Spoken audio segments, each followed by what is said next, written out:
maka malaikat maut turun ke sini.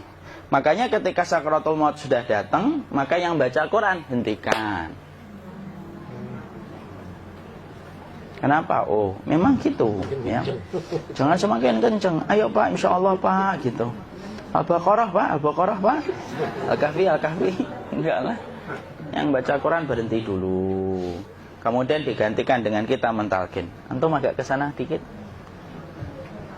Masya Allah ya. Orang yang meninggalnya kooperatif ini.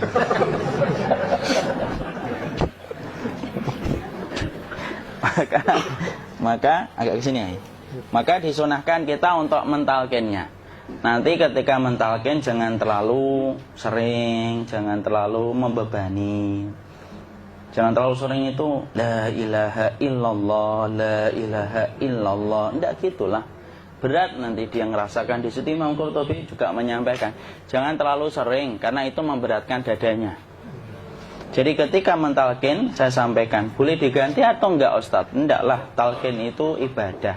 Ibadah itu tauqifiyah. Tauqifiyah itu enggak usah diganti.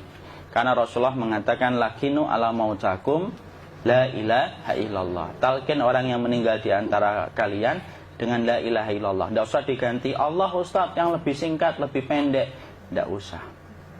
Subhanallah Ustaz, enggak usah. Kenapa? Karena talqin sudah ditetapkan ucapannya oleh Nabi, begitulah kita mencontohnya. Jadi tidak usah diganti. Cara mentalqin, jadi kalau keadaan sudah tenang, tolong kalau sudah sakaratul maut jangan ditinggalkan. Karena sesungguhnya pertempuran setan itu pada detik-detik kematian semacam ini. Dan betul-betul berusaha untuk menjadikan dia murtad. Nanti makanya di situ di buku nanti dibahas kan, pertempuran setan itu sampai detik-detik orang mau mati itu sudah ayo kufur, murtad aja tuh, kamu sakit kan? Nah, itu kayak gitu. Makanya jangan ditinggal. Capek gitu kok nggak meninggal gitu ya. Udah gantian mas.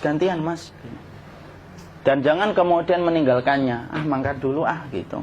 Enggak lah, janganlah. Terus ditampingi terus. Kalau bisa ya sudahlah, berikan waktunya kita untuk sementara waktu itu betul-betul berkhidmah kepada orang yang kita cintai terakhir kalinya.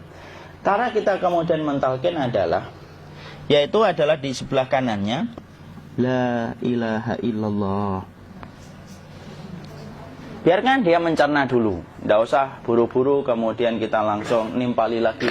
Dia mencerna dulu sembari kita doakan, peluk, ya Allah dimudahkan gitu. Kalau ada orang yang bisa ngucapin la ilaha illallah, itu siapa yang memberikan itu? Ustadznya memberikan kekuatan Allah Pak. Karena ngomong aduh aja sudah tidak mampu. Makanya Allah berfirman dalam surat Ibrahim, yusabbitullahu alladhina amanu bil qawli tsabit fil hayatid dunya wa fil akhirah. Allah teguhkan perkataan orang yang beriman dalam kehidupan dunia dan akhirat. Dunia itu ya ketika menjelang kematiannya. Makanya dia bisa ngomong la ilaha illallah. Sebenarnya ngomong aduh aja udah gak mampu. Kalau bisa ngomong, dia mesti ngomong aduhnya dulu. Tapi Allah yang menggerakkan. Ngomong la ilaha illallah. Makanya mangkana akhiru kalamihi la ilaha illallah dakhalal jannah. Barang siapa akhir kalamnya itu adalah la ilaha illallah, pasti masuk surga. Makanya kita lagi la ilaha illallah. Dah. Cerna dulu. Enggak usah minta diburu-buru ya. Enggak usah gini. Ayo la ilaha illallah. Ayo.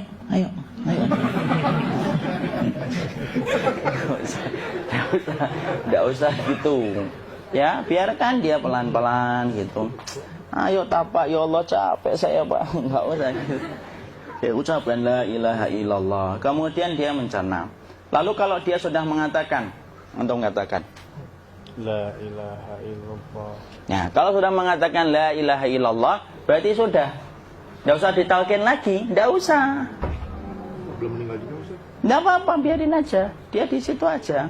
Kecuali dia ngomong lagi dan enggak usah diajak ngomong alhamdulillah ya Pak, ya Allah gitu. Terus dia jawab alhamdulillah. Itu berarti ucapan terakhirnya alhamdulillah. Atau ketika habis ditalkin la ilaha illallah, dia ngelihat air. Nah, itu berarti ucapan terakhirnya air. Talkin lagi. Nggak usah marah. Aduh Pak minta air. Kuncinya mau minta air nanti aja dikubur gitu loh. Jangan gitu. Biarin aja. Jangan kemudian setelah la ilaha illallah La ilaha illallah. Terus, ayo tutup, awas ya ngomong lagi ya. Nggak usah gitu juga. Maka kemudian setelah la ilaha illallah sudah, nggak usah diajak ngomong gitu. Terus kemudian nggak usah ada anaknya perempuan, ya Allah Pak, sudah bisa ngomong la ilaha illallah, usah gitu. Cukup dalam hati alhamdulillah gitu. Diam, kita dengerin gitu. Disitulah nanti biasanya tadi detik dia terakhir. Dia nanti ngeliat di sini Pak, prosesnya itu nanti kaki langsung sebagian jempol dingin dia. Kaki, telapak kakinya langsung kalau kita geningkan dingin kayak kaki yang kena AC langsung. Kemudian dia langsung ningkup gini, dikit dia, mulai kaku dia. Atau kalau enggak, gini dia. Langsung kayak jatuh, kayak kepala nanti yang paling terakhir. Kepala itu pasti ada gerakannya Pak, ini meninggal itu. Pasti gitu. Pasti gitu. Karena apa? Sudah tidak ada beban ruh yang menahannya. Ya, cabut ya, set pelan, maka kemudian malaikat itu. Tapi tetap sakit lah, walaupun dikatakan ringan, tetap sakit. Maka kemudian sakit gitu, ngelewatin sini, jantung kemudian sudah tidak berfungsi, kemudian ginjal Pak, ngelewatin ginjal tidak berfungsi. Bapak bayangkan kan, kalau yang pernah sakit batu ginjal Pak, sepakat nggak kalau kita batu ginjal itu sakitnya luar biasa Pak? Itu baru titik batu kecil di ginjal. Kita bisa bayangkan tiba-tiba ginjal tidak berfungsi, sakitnya kayak apa Pak? Tiba-tiba ginjal nggak berfungsi, pankreas naik, kemudian tek jantung. Jantung ini dia masih hidup dia, di sininya masih hidup walaupun jantungnya sudah berhenti. Naik, kemudian mata dia ngelewatin mata. Organ tubuh yang paling setia sama ruh itu mata. Maka kemudian mata dia ngelihat dia, ngelihat keluarnya, naik dia. Ya dilihat ini sama dia.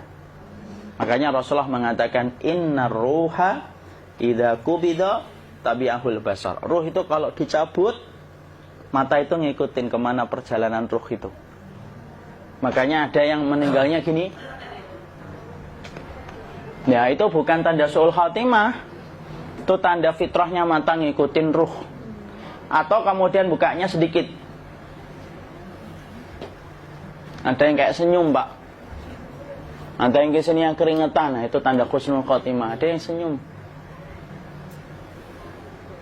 Jadi sakitnya setelah selesai itu plong gitu. Makanya kemudian ada yang tersenyum. Maka itu tanda. Kalau kita ngelihat orang yang membuka mata kayak gini, tidak usah takut.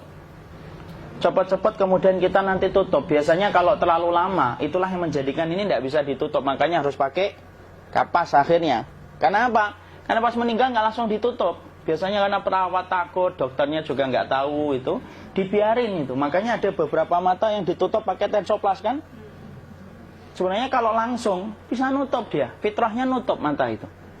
Jadi kemudian kita baca Allahumma firlahu warhamhu wa'afihi wa'fu'anhu atau bismillah wassalatu wassalamu ala rasulillah, tutup. Bismillah. Tidak usah takut. Kecuali buka lagi ya, ini baru kita kabur bareng.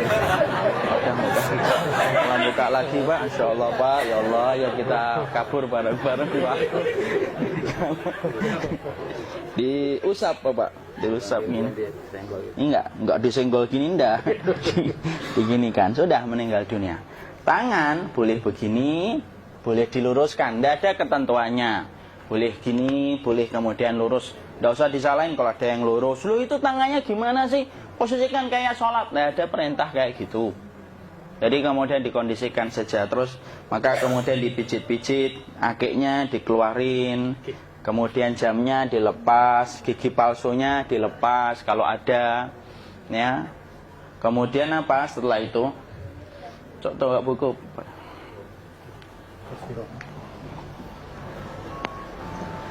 Kemudian kalau bisa awal-awal, kemudian taruh buku atau sesuatu yang agak berat di perutnya ketika baru meninggal dunia.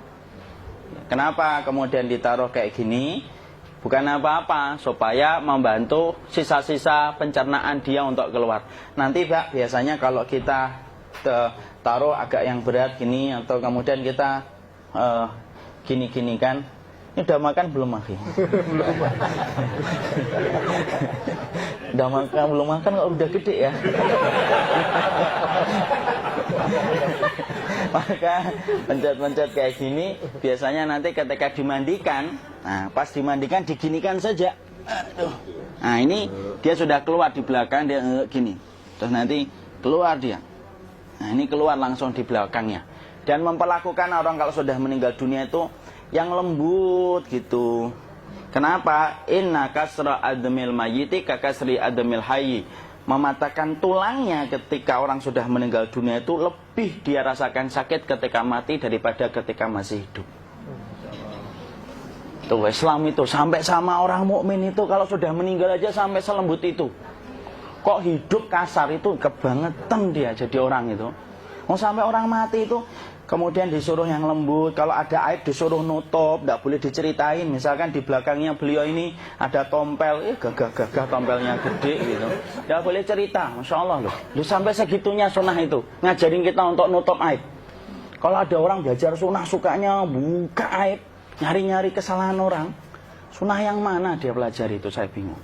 Makanya kemudian gini, setelah selesai maka kemudian tutup dengan kain. Maaf ya akhi ya. Ya. Nanti kalau nggak kuat napas ngomong ya. Maka ditutup kayak gini, ditempatkan kemudian jangan di tanah tapi di atas dipan. Karena apa? Syekh Abu Malik Kamal Said Salim dalam Sahih Fikih Sunnah menyampaikan supaya tidak cepat busuk. Dia taruh di atas. Kemudian ditutup pakai kain apa saja, ya, sembari nanti kita mempersiapkan tempat mandinya, tempat kafannya dan yang lain sebagainya. Maka kemudian kalau ada yang datang boleh dibuka. Kemudian kita mencium ininya apa? Kemudian keningnya. Kemudian kita berdoa, nutup lagi kayak Rasulullah ditutup. Kemudian yang datang terakhir itu salah satunya Abu Bakar. Dibuka kemudian beliau, ya Allah ya Rasulullah, engkau adalah orang yang percaya hidup dan matimu, dan tidak mungkin Allah itu mematikan engkau 2 kali ya Rasulullah. Maka kemudian ditutup kembali. Saat itu para sahabat dalam keadaan mendung semuanya. Maka disitulah kita lakukan kayak gini. Ditutup gini Ustaz ya. Kasihan tidak bisa napas, insya Allah tidak butuh napas lagi. Jadi kemudian kita semacam ini kita persiapkan apa yang bisa kita lakukan. Nah itulah proses kematian dari sakit, sakaratul maut sampai kematian.